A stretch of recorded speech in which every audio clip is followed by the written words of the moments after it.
Hi. Hi, Jen. Hey, Hey. So eager. So eager. Talk about core wounds. We really left everyone with a cliffhanger last episode. God, so good. And now we're going to talk to everyone about how to identify their core wounds. But first, we have really, really hilarious question from Bree. Are you the kind of person that lets your gas tank get dangerously low before refilling, or the kind of person who refills at half a tank? You know what's so funny? When I first read this, I read it as like emotionally. Of course you did. You're a therapist. I don't think that's what they're asking, though. I don't either. Now, when you said this is they have a hilarious question, I was like, oh, I think that maybe I read this wrong. I think let's answer it both ways. Okay. I let my gas tank get dangerously low. Yes. What do you think mine is? You don't. You probably refill it halfway. You're like looking at 3/4. I'm like, better get to the Wawa. Yeah, no, not me. I like to live on the edge. I like to create a little bit of drama. Not me. No drama. No, thank you. I like full tank always. I like to create. Same thing with my phone. I want my phone charged at least 75% at all times. I like a charged phone too, but I have to say, like, I probably let that get dangerously low also. I don't like it. I understand. Okay, what about letting your emotional gas tank get dangerously low? Yeah, no, that I do. I think I'm better at filling my emotional gas tank than I am at filling my actual gas tank before it gets dangerously low. I think because for you, yours is so debilitating when it gets there. You're so much better at identifying on your way, where I am such. I also think my tank is small. Yeah. I'll be hosting the Met Gala like on 0 and be like, oh, it's fine. I have a very small tank. Yes. Mine is a lot of gallons. I don't know how that works, but also yours high capacity. I also think yours is like I honestly don't know cars, so I don't know the equivalent of this, but like yours will burn fuel quickly. It holds a lot, but it burns quickly. Yes. Yeah, she's a rage monster. And then mine is maybe like small, but also is maybe like a Prius. Wow. You have a backup. Or what are those cars? What are the cars? What are the cars called that have electric and gas? That's you. Yeah, exactly. What backup? I got that backup. I'm like diesel. I'm bad for the environment and burn it up real quick. And you were driving at 100 miles an hour. That's good. So if you're listening, ask yourself this question. Do you let your gas tank in your car, if you have a car, run dangerously low? And is it the same for your emotional gas tank? Or interesting that ours is different. Yeah. Got to figure that one out. Let's talk about how to fix your relationship struggles. Yeah. We talked, and if you didn't hear last week's episode, we talked about where emotional struggles can come from, how to identify them. And now we're going to talk about how to fucking fix them, because we love insight awareness action. So today we're going to talk about action.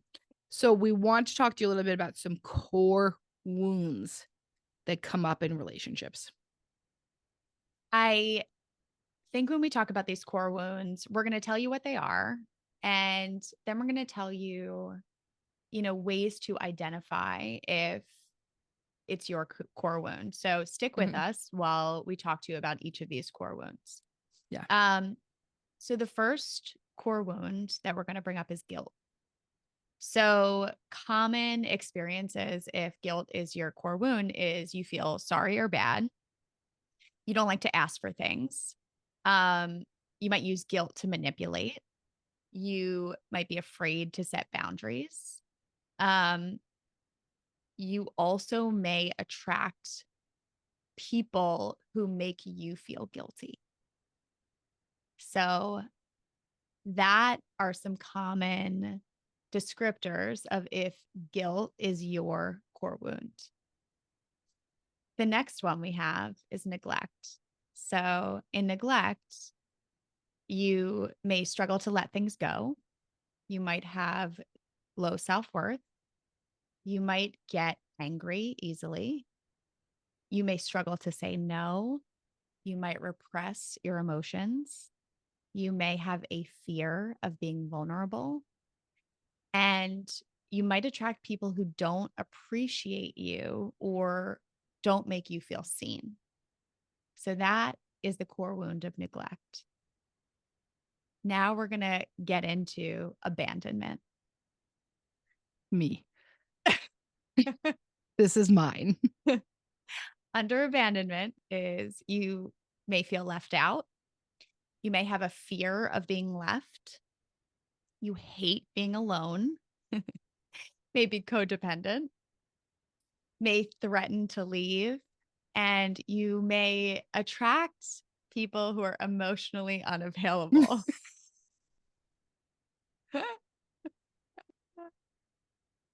Oh, God, it's good. Okay. And then our fourth core wound is trust. So you might be afraid to be hurt. You don't trust yourself. You find ways to not trust other people. You may feel insecure and need a lot of external validation.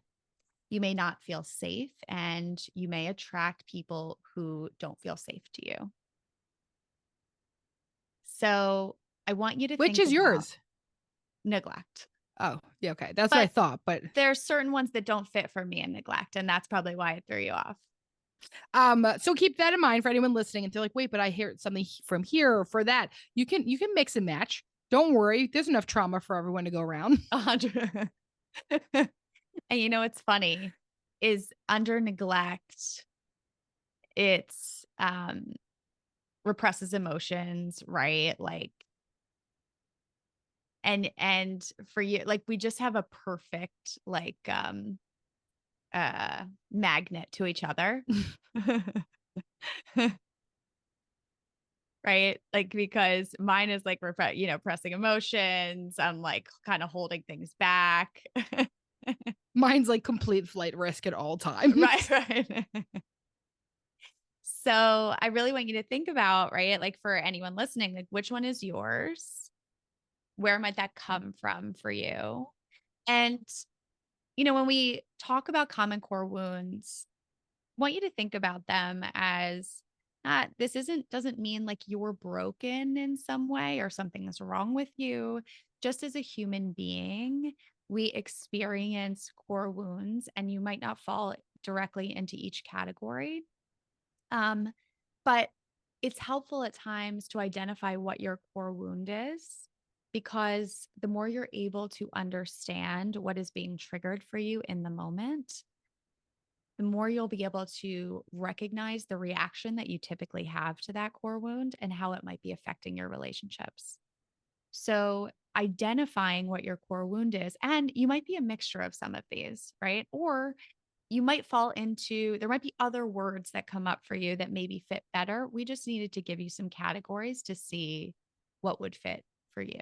So, if you need to rewind this and listen again and write them down to to figure out what category you might fall into, or if you fall into multiple ones, absolutely go do that.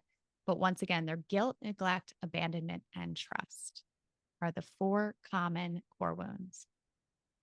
So how do you really think they affect your relationships? Me specifically? Yeah.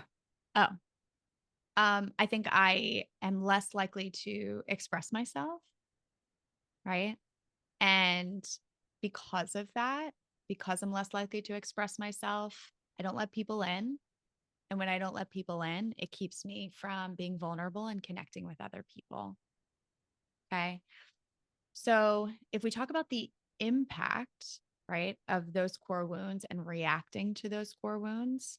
So if your core wound is neglect, you could repress your emotions because of your fear of vulnerability. And in turn, you trigger a friend or another person's core wound for themselves.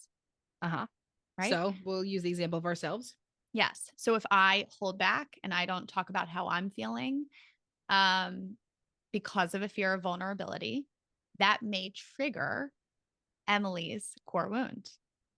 Of abandonment, right? And so for me, I feel Jen pull away instead of thinking to myself, instead of having the wise mind, right? In DBT, we say emotional mind versus the wise mind. Instead of using my wise mind to say, Jen's going through something right now, she's pulling back a little bit. I say to myself, Jen doesn't like me. Jen's mad at me. So she doesn't like me and she's getting rid of me. And then that happens to me. And then I become, from some people, it's like being annoying. Mine isn't annoying, but I get like sort of like hyper and anxious around it. And then I like keep talking to her a lot and checking in. And then I do that for a little bit. That feels too bad to me. And then I'm like, fuck it, I'll leave. Right. Fuck it, I'll leave. Right. Yeah, fuck it, And I'll leave. I'm a flight risk. And so as a flight risk, right? Mm-hmm. Emmalee says, fuck it, I'll leave. It then reactivates my core wound of neglect. Yes. And so at no point during this did I think to myself, you know what I'd like to do is I'd like to hurt Jen. Right. But I did. And I scared her and I brought up all of her shit and she brought up all of mine. At no point was any of this conscious or intentional, but it is the way the cycle goes. You keep hitting on one another. So the reason why it's important to identify what your core wound is because you can then figure out, how do I typically react when my core wound gets triggered, right? Mm-hmm. So my reaction might be, I shove it all down and I isolate from other people, right? Emily's might be, she then just leaves and she abandons other people, right? She's like, I'm going to leave after a while. I'm done with this. Yep. Right? Cut people out. And so it's not just important to figure out what the core wound is. It's important to figure out, how do you typically react to the core wound? And that can be different for everyone, Mm-hmm. right? There are so And it can change many over ways. time. And it can change over time. And there's so many ways that can play out. We tend to develop these ways of reacting to our core wounds. They can be from childhood. They can be, from growing up in our relationships, our environments. For me, I learned to repress my emotions. That was survival for me. And so typically your reaction, right? You're not intentionally trying to hurt other people. It was survival for you. Mm-hmm. So repressing my emotions was survival. And the things that once helped us survive are not helping us thrive in adulthood. Yeah. And so for you to recognize these ways that I'm functioning, repressing my emotions, is keeping me from being vulnerable to be able to connect with other people. And it's keeping me from cultivating my relationships. Mm-hmm. It might be triggering other people's core wounds if I'm not open about what's going on for me. And so this is why we talk about this idea of the insight action awareness. This does not happen immediately. First, you have to really pick up on everything you're doing it and take some time, listen to this episode and go through some past relationships that have bad endings, right? Bad endings for me might be a huge fight and a cutoff. Bad endings for Jen might just not be talking or shut down, right? So when I say the idea of bad, that is like a subjective idea.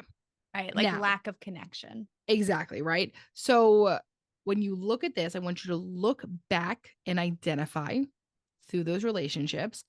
And then when you talk about the idea of the awareness, that's noticing, oh shit, I'm doing it right now. I'm being really passive aggressive to this person at work. I'm noticing that I'm feeling rejected by my boss. So I'm already looking for new jobs as opposed to saying, like, hey, like, let's, is this working for me? So the impact, right, was the way in which you were reacting to your core wounds. And now let's talk about the change. How can we make this change? So you identify the core wound. The core wound itself may never change. That's why it's a wound, wounds, they get picked at over and over again. That scab gets pulled up and we start to bleed. Sorry. Yikes. Yikes. That's right. I do, man. I'm such a picker. Yeah. I am like, I am someone who loves picking an old scab. It is fucked up. Right. And so if you're a picker, and in general, right, like our wounds get triggered, they're going to get triggered in any relationships. Yeah. Relationships are hard and they are going to trigger our core wound. So it's not about changing the wound, right? It's about when the wound gets picked at, you can make a decision about what you want to do with it as opposed to reacting to it. So if you were to react to it, you're doing the same thing. You're using that survival mechanism that is no longer helping you. It's my core wound gets activated, my core wound of neglect. And as opposed to shutting down, keeping my emotions to myself, I listen to my own emotional needs and I reach out for connection. I express myself. I do something different. And I want to put out, I think it's so great. So Jen, you might notice Jen keeps using the word survival, right? And she's doing that to encourage you to use compassion. Because you might listen to this if you're someone like me and think, God, I'm such a bad person. I'm such an asshole. Look at these things that I've done. Instead, let's say that, whoa, look at the things that I had to develop. Really putting the emphasis on the compassion. Because if you just beat yourself up for this, it is not going to lead to behavior change. There is literal research on that. Go back and listen to our episode with Dr. Kristen Neff about self compassion. But there's a reason you did this. Jen is going deep into that. She keeps using this word survival. Keep listening to this word she's using. The reason why using the word survival is important is just what Emily said, right? We are, as human beings, growing up in imperfect households because that is the nature of being human beings. We had to develop and kids are like very resilient. We develop very specific survival skills. Another piece I want to mention that we've mentioned in previous podcasts is just because your parents or caregivers were unable to give you what you need emotionally doesn't make them bad people. It doesn't mean they intentionally did it. These things are just passed down generations. And because you're listening to this podcast, my guess is you're trying to change some shit in your family. And so, as you recognize what your survival skill was, and you're very aware of what your survival skill was and how it has impacted you in the past or impacted your relationships in the past, and you say, I want to make a change, I want to do something different, give your inner child that compassion that it needs to understand that this survival skill was once very important to me. And I understand why you want to keep using it. However, it is keeping you from being able to connect with others, from being able to have fulfilling relationships as an adult. And so to hold on to that piece of like, listen, child self, listen, inner child, I get it. I understand why you feel like you need this. But as the adult now, I will take care of you and we are going to reach out to other people in a different way. So you respond to the neglect by saying, okay, well, I'm actually going to reach out to others as opposed to shut down. You respond to the abandonment by saying, okay, I understand this might not be about me, and I'm going to reach out to them and reconnect with them. You are using your wise mind as opposed to your emotional mind. And we can't talk about any of this without addressing grief. The grief of all relationships. And the fact that, Jen, you were so good about just talking about the fact that like we're all human and we're so imperfect. And this is just what it is growing up and being a human in this world. And there's grief with that. There's grief that my parents couldn't parent me the way that I needed. There's grief in that my siblings couldn't be siblings in the way that I was looking for. There's grief in this is the way that the cookie crumbled with friendship. So there is so much grief in relationships. And we live in a society, especially if you're in the United States, that doesn't give a fuck about grief. We have very little rituals. We don't talk about it enough. And then we say to ourselves, is that like, and then we also do this thing where we put pain on a spectrum, right? We're like, grief is reserved for death. Well, that's simply not true. Grief is huge and significant with death. But sometimes with death, we feel relief. Sometimes with death, there's other complex things. Grief, right? That sadness, because the reason we also don't like as a society is it's out of our control. And we sure don't like things that are out of our control. And with grief, we also talk about disenfranchised grief. Love to talk about disenfranchised grief. Grief that isn't acknowledged or accepted by society in the same way. So that might be losing a friend. It might be feeling left out, having friendship breakups, life stage transitions, growing apart, any sort of rupture in your relationships. And grief in our friendships, in our relationships, can also keep us from being vulnerable in those relationships. right? It keeps us from reaching out. It feels like, well, why should I feel this way? Right. Like it's not that important. Like no one's coming to me and like making me dinner because I like, grew apart from this friend. Maybe they But should. That sounds maybe they amazing. should. Right? Please come Wow. make me dinner if I have a friendship breakup. 100%. Also, just make me dinner for anything. Please, God, I don't want to cook myself. I hate cooking dinner. So You literally. made a really good meal the other day that I was really proud of. You got very creative. Thank you. Jen Oh, yeah. calls me and she's like, it's so hot out, but I don't want to walk to the grocery store. And I was like, well, what do you have in your house?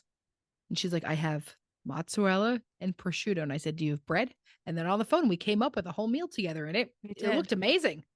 Honestly, it was delicious. And you know Yeah, what? I'll tell you something. It was way better than walking to the grocery store in that goddamn heat. I bet. The funniest part was that Jen just got her house redone and her kitchen was part of it. And she got like a very nice oven and all this stuff.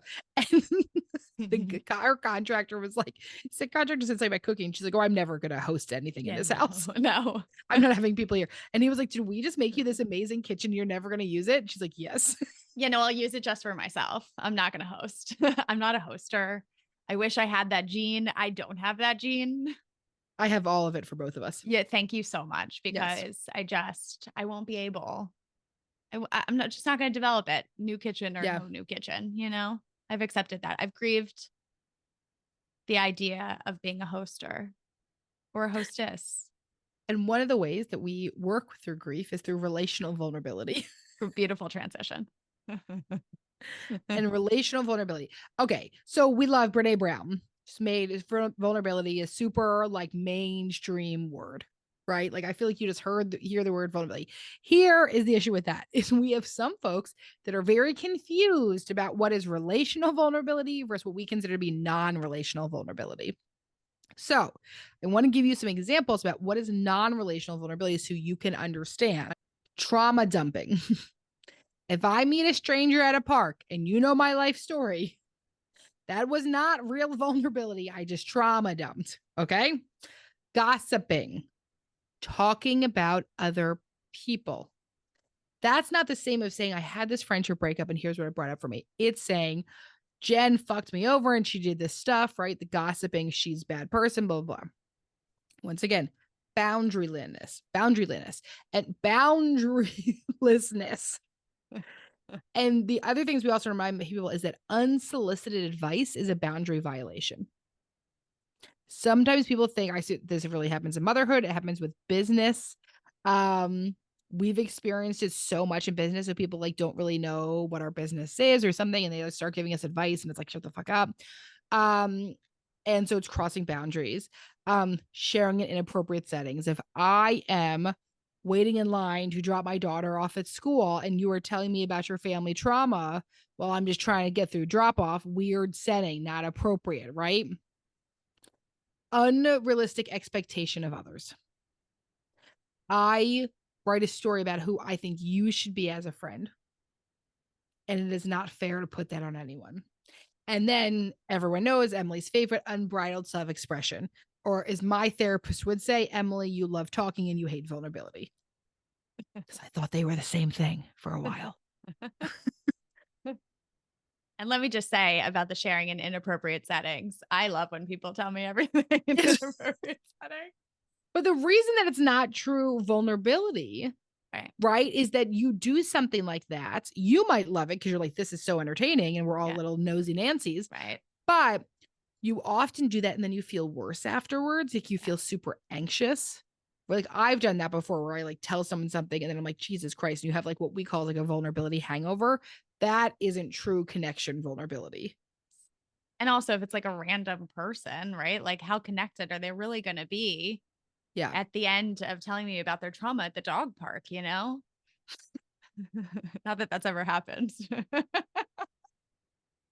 So Jen, what is relational vulnerability? Relational vulnerability. So being open and honest with your emotions. Attunement. I think attunement's a really important one that sometimes we miss, right? Where someone's telling us about what they're going through, our ability to attune to what's going on for them, where we don't interrupt and start talking about, yeah, well, my dog shit on the floor, right? Our ability to attune to what's going on or attune to like the environment in general, right? Is this the right time to be talking about this? So real attunement to another person and to your environment. Self-awareness, right? The awareness of is once again, is this the right time? Is what I'm saying, is this the space for it? Does this feel like the safe space for it? Or am I just dumping? So just the self-awareness, the ability to recognize, okay, this is an okay space to be vulnerable. Or if you're getting signals from another person, maybe this isn't the right time, to talk about this. If the person is maybe in their kind of own headspace, they don't have the space for it, just the self-awareness of like, well, what's going on? And is this the right space? Creating space for yourself and space for others, really being intentional about the space that you're creating for other people and whether you have the space within yourself to be able to listen and be there for other people. And if not, being able to communicate that. And then asking consent. Hey, do you have the space to hear this right now? I want to make sure that I'm not just, talking about this. I really want to ask, like, do you have the space for this or not? And then accepting and acknowledging that whether they have the space or not, if they say they don't have the space, that isn't personal to you, right? They're allowed to create and set that boundary. And that is how you create relational vulnerability, is you and the other person being able to set boundaries, set emotional boundaries between yourself and the other people. People typically think that boundaries are something that like keeps us separate from other people, but boundaries really keep us connected to each other. Yeah. So let's go through it. So when we talk about how to fix these relationship struggles, everyone always wants us to tell them how to fix the other person. Mm-hmm. This entire episode was about yourself. If you want to fix some of your relationship struggles, you have to look at yourself first. Because even if it is the other person doing something, right? Like, even if it's the other person, cheating is always a big one. Everyone's always like, well, I'm the victim for sure. But then why are you still entertaining it now? Right? What were there red flags that you ignored? Were there parts about yourself that, you ignored in any of these things? So how did we get here? And that doesn't mean I'm saying it's your fault, but it's going to give you significant information on your relationship dynamics and how to change and alter them. Because sometimes the relationships we're in, we want them to function differently, or we know it's time for a change. I think, before we get to Dear Em and Jen, we can do maybe a little activity with everyone, because the point that we want to end on and we want to emphasize is that you can't be open and loving towards other people unless you are open and loving towards yourself. And as we talk about relational vulnerability, if you recognize that you are struggling to have a connected relationship with yourself, then you are going to struggle to have a connected relationship with other people.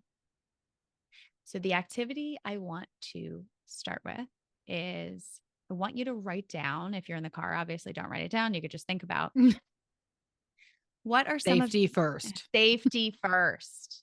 What are some of the things that your inner critic is saying to you? I want you to really think about, are you saying you're not good enough? Who would want to be friends with you? Of course, they're not going to talk to you. Like, what are some of the things that your inner critic is saying to you? And I want you to write them down. After you write them down or you think about them because you're being safe, I want you to think about taking the things that your inner critic is saying to you. And what if you were to open up a text message and send that to a friend? What if you were to say to a friend, why would anyone want to be friends with you? What if you were to say to a friend, you're not good enough? How do you think that they would feel? What do you think that would do to your relationship with them? My guess is it would really hurt. Just a guess. That's your guess? Just a guess. I don't know. My guess is that you'd be a fucking asshole. Right. So this is what we talk about when we talk about you can't be open and loving towards other people unless you are open and loving towards yourself. And so now, for the final part of our activity, I want you to think about what are some things that you would say to someone that you have deep compassion and love for. You might say, "You are deserving. You will get through this. I'm here for you. I will take care of you." What is it that keeps you from saying those things to yourself? You know, it's so interesting is that every time we've done this talk in person and we are with a group of people, there's usually a few friends there, right? Work friends or people that I came to the event with. And every time people start crying, it's usually about hearing their friends talk negatively about themselves. Like when you hear your best friend talk negatively, you just see their friend sobbing next to them of like, how could you say that about yourself? Like you're amazing. Right. And it's so cool to watch that part Yeah. because we need to have that energy, that level of energy for ourselves as well. Yes. And I think it's so often gets missed. And so this is a really important activity that you can take with you. You can practice this anytime you hear your inner critic saying something. And that's the tough thing about an inner critic, that it happens so automatically, right? And it's been happening for so long you might not even notice it. And Yeah. I think when we've done this activity, part of it was bringing your inner critic to the forefront to recognize how you're talking to yourself. So we typically don't even realize it's happening. And so the more you're able to recognize that, the more you're going to be able to say, okay, wait, how would it feel if I said this to a friend? And how do I want to make changes to the way in which I talk to myself so that I can be open and loving towards myself, so that I can be open and loving towards other people? Yeah. All right, dear Em and Jen. Dear Em and Jen. Dear Em and Jen, first, door your podcast. Thank you. Thank you for bringing a little levity to the therapy world while also always acknowledging and addressing how hard this stuff is. My question is, if you could only practice one therapeutic modality, what would it be and why? And this question is coming from someone who regularly weaves IFS, DBT, narrative, solution focus, and all the others into my work, so I know how absurd this question actually is. So absurd. Yeah, what's your answer? I mean, like, can I distinguish between couples and individuals or Yeah, because no? mine is different for both. Same. Is it? Okay, you go first. Like RLT, I think is something that I would Relational life use. therapy. Yeah, like I would use with couples, and I would weave that into individual. Oh God, it's Yeah. so It's hard. RLT for both of us. Yeah. But so then just do your runner up for individual. And RLT is relational life therapy by Terry Real, if you don't know. Yeah, we love him. Um,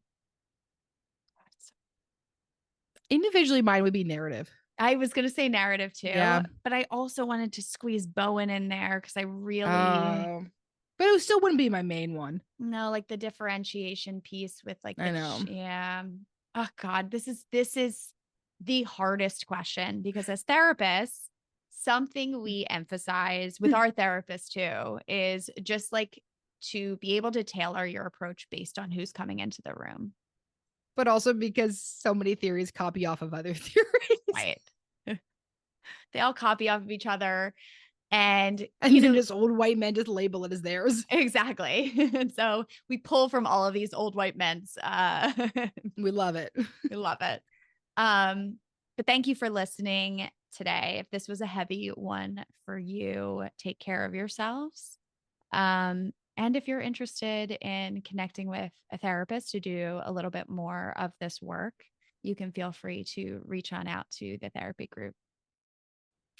Thank you so much for tuning in to today's episode of Shrink Chicks. We'll see you back here next week for another session. In the meantime, if you want a question answered or a topic discussed, follow us on Instagram at ShrinkChicks. And if you're looking to get connected with a therapist like us to start or continue your therapeutic journey, visit thetherapygroup.com.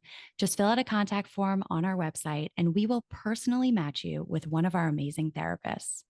And for all of our therapists and group practice owners out there, we also offer group practice consulting. And if you're looking to support yourself further and support our show, check out our amazing merch options at shrinkchicks.com/merch and our Know Yourself, Grow Yourself journal on Amazon.